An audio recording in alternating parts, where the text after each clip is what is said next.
যাই খালি আমি এই সারা দিন শুধু রাজকুমারেই দেখি। আমারে যে রাজা রানী কথা দিয়েছিল যা চামু আমারে নাকি তাই দিব। আমার মন বলছে রাজা রানী হয়তো আমারে খালি হাতে ফেরাইব না, কিন্তু আমি তো কিছুই নিব না। ওই রাজকুমারে পাইলে আমার জীবন যে আমি সার্থক মনে করব। যাই দাদা দাদের কাছে গিয়ে কথাটা কই আই। কোথায় যাচ্ছ সুন্দরী? দাঁড়াও, তোমার সঙ্গে আমার বিশেষ কথা আছে। আপনার লগে আমার আবার কিসের বিশেষ কথা? আপনি হইরা যান, আমি দাদির কাছে যাব। এরকম করছো কেন জ্যোৎস্না? এত রাগ করছো কেন? তোমার জন্য আমি আমার জীবনটাই দিতে পারি। হুজুর ঠিক কইছে। ইস সত্য তো, তোমার জন্য আমার জীবনটাও দিতে পারি। এই হারো আমারে যাইতে দাও। বিশ্বাস করো জ্যোৎস্না, আমি তোমাকে ভালোবাসি। কি কইলি শয়তান? দাঁড়া তোর আমি মজা দেখাইতাছি। আয় দাদি, আয় বাড়া ছাড়, আমারে যাইতে দে। মুখ সামলিয়ে কথা বলো। জানো তুমি কার সম্মুখে দাঁড়িয়ে কথা বলছো? ইস, আমি মুরাদ উজিরের ছেলে মুবারক হোসেন। তা আমি কি করুম? ইচ্ছে করলে এখনই তোমার চুলের মুঠি ধরে নিয়ে যেতে পারতি, ধর্মু কিন্তু তা আমি করব না জ্যোৎস্না। কেননা আমি তোমাকে ভালোবাসি। সত্যি কইতাছে হুজুর, খুব বিশ্বাস করো জ্যোৎস্না, আমি তোমাকে বিয়ে করে একদম রাজরানী বানিয়ে রাখবো। আমার তো রাজরানী হওয়ার লাগতো না, আপনি ঘাটা ছাড়েন, আমারে যাইতে দেন। হনো তোমার এই মেয়েটা কথায় আমার মনটা গলবো না।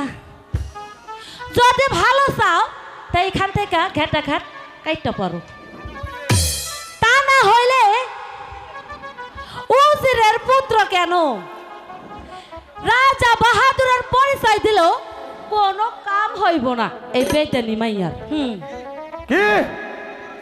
এত বড় স্পর্ধা? দেখি দেখি কে তোমাকে ফিরাতে আসে। আর শুধু তাই নয়, তুমি আজকে আমাকে গান শোনাবে, নাচ দেখাবে, তবেই তোকে ছাড়বো আজকে। নাচ জ্যোৎস্না, নাচ বলছি। আজকে তোর নাচ গানে আমি একদম উন্মাদ হয়ে যাব। নাচ বলছি জ্যোৎস্না, নাচ। এই খবর আছে কিন্তু না নাচলে। নাচ বলছি, আমি আজকে তোর কোনো কথাই শুনবো না। তুই আজকে আমার মন বানাবি, না হলে তোকে একদম শেষ করে ফেলবো জ্যোৎস্না। আমার মাথা ঠিক নেই জ্যোৎস্না, আমার মাথা ঠিক নেই। নাচ বলছি, নাচ। রসিক দিল কাওয়ালা ওই লাল কুরকাওয়ালা দিলে বড় জ্বালা রে পাঞ্জাবিওয়ালা, দিলে বড় জ্বালা রে পাঞ্জাবিওয়ালা।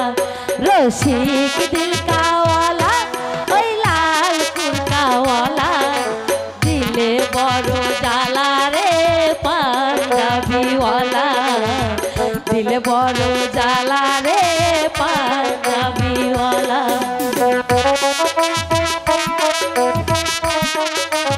ধরেন হুজুর, যাইতে ধরেন, যাইতে ধরেন হুজুর।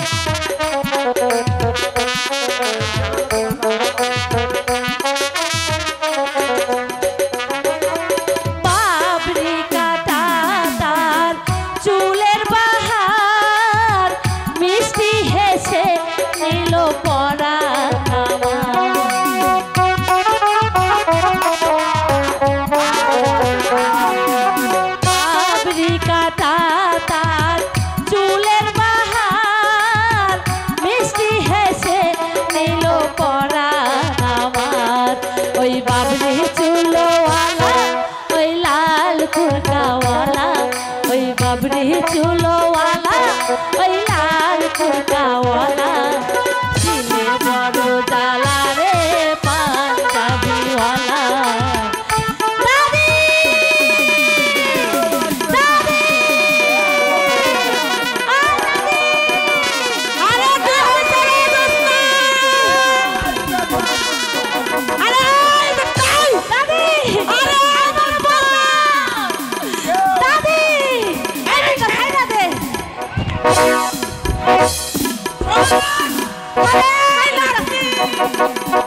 খাটাসের মরার ঘাটের মরা বাইদা গলকে পারবি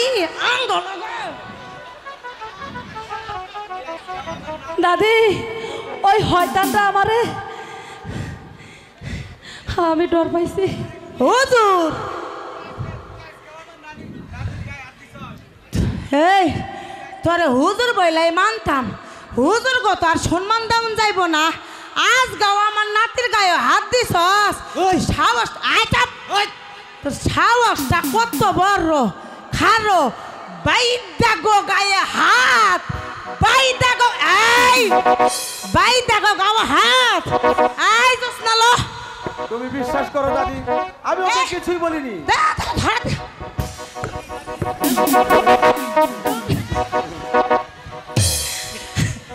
আই পয়লা গালি কে ওখন ওট না দোষ না ওট খারো খারো ওই ওই ঘাটের মরা হাত দেখে ভয় পাইছো এই ঘাটের মরা ধরবি না জোসনা দেখলি তো দাদি সোজা আঙ্গুলে ঘি উঠে না সেই জন্যই তো আঙ্গুলটা একটু বাঁকা করলাম এই না আমার নাম কসিমুন বুড়ি চল চল চল আবার দাদার কাছে যাওয়া লাগবে কি কাউকে হাসাও আবার কাউকে কাঁদাও তুমি আল্লাহ সর্বশক্তিমান যে চায় তাকে দাওনি আর যারা এক মুঠি অন্যের জন্য দাঁড়ে দাঁড়িয়ে ঘুরে বেড়ায় তাকে দিয়েছ রূপের সাগর প্রভু তোমার লীলা বোঝা বড়ই দায় প্রভু তোমার লীলা বোঝা বড় দায়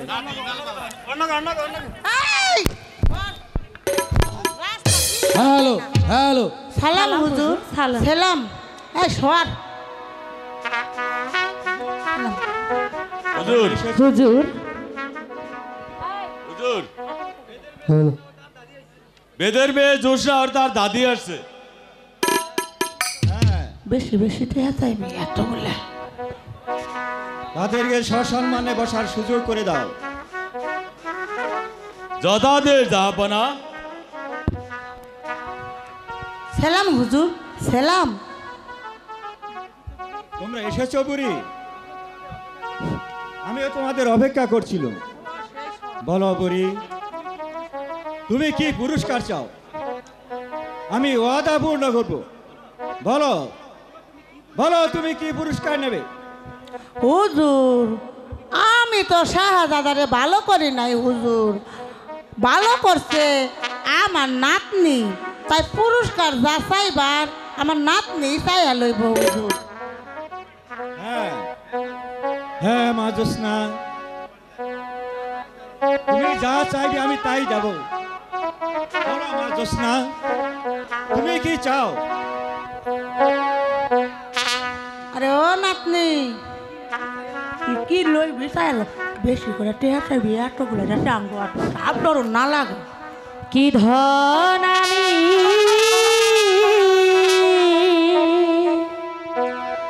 চাইব রাজন গো ও রাজন আপনার দর বারে গো রাজন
কিছুতেই হতে পারে না বেদ কন্যা। তুমি তুমি অন্য কিছু চাও। জাহাপনা, আপনি তো আমারে কথা দিয়েছিলেন আমি যাহা চাইমু আপনি আমারে তাই দিবেন। আমি তো টাকা পয়সা ধন সম্পত্তি কিছুই চাই না।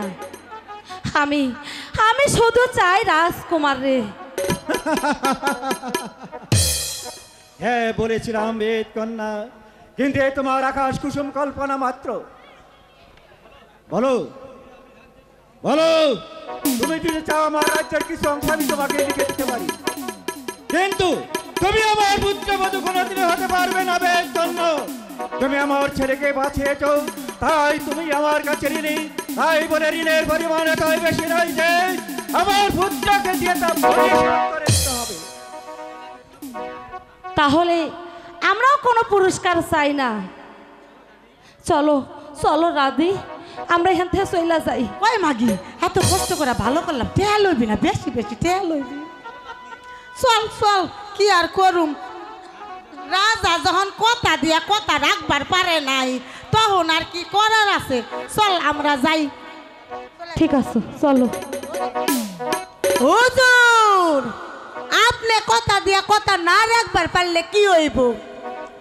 আমার নাম যদি কসিমন বুড়ি হইয়া থাকে আর আমার তন্ত্র মন্ত্র যদি জোর থাইকা থাকে, তাহলে শাহজাদারে আমার নাতনির লগে বিয়া দিমু দিমু দিমু। আমার পুত্রকে বাঁচিয়েছে বলে আমি পিতা একটি বেদের মেয়েকে বিয়ে করাতে পারি না। না না না, এ বিয়ে কিছুতেই হতে পারে না। মুন্সিজি, গোলাম হাজির, আদেশ করুন হুজুর। যাও এই মূর্তি উজির সাহেবকে রাজ দরবারে পাঠিয়ে দাও। আপনার আদেশ আমার শিরোধার্য।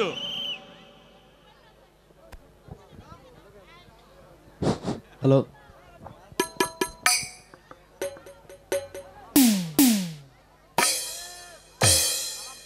সালাম জাহাপনা, সালাম। আদেশ করুন, কেন এই সময় আমাকে স্মরণ করেছেন? শুনুন উজির সাহেব, রাজ্যময় বিষম আকারে অভাব মোচনের জন্য ৮০,০০০ মন খাদ্যদ্রব্য এবং ৩০ লক্ষ টাকা বিতরণ করে দিন। সেই সঙ্গে ধনী পুঁজিপতি ব্যবসায়ীদের খাজনা ট্যাক্স দ্বিগুণ আকারে বাড়িয়ে দিন। ঘোষণা করে দিন যে রাজ আদেশকে উচিত অমান্য করে তাহলে তাকে ২ লক্ষ টাকা জরিমানা সহ ৫ বছরের সশ্রম কারাদণ্ডে দণ্ডিত করা হবে। আপনার আদেশ আমি এক্ষুনি রাজ্যময় ঘোষণা করে দিচ্ছি। কিন্তু কিন্তু নয় উজির সাহেব, শারীরিক অবস্থা কিছুটা উন্নতি হলে আপনার মেয়ে তারার সঙ্গে শুভ কাজটা সমাপ্ত করে নেব। যান, আমার যথাযথ আদেশ পালন করুন। যান। আপনার আদেশ আমি প্রাণ দিয়ে হলেও পালন করবো জাহাপনা।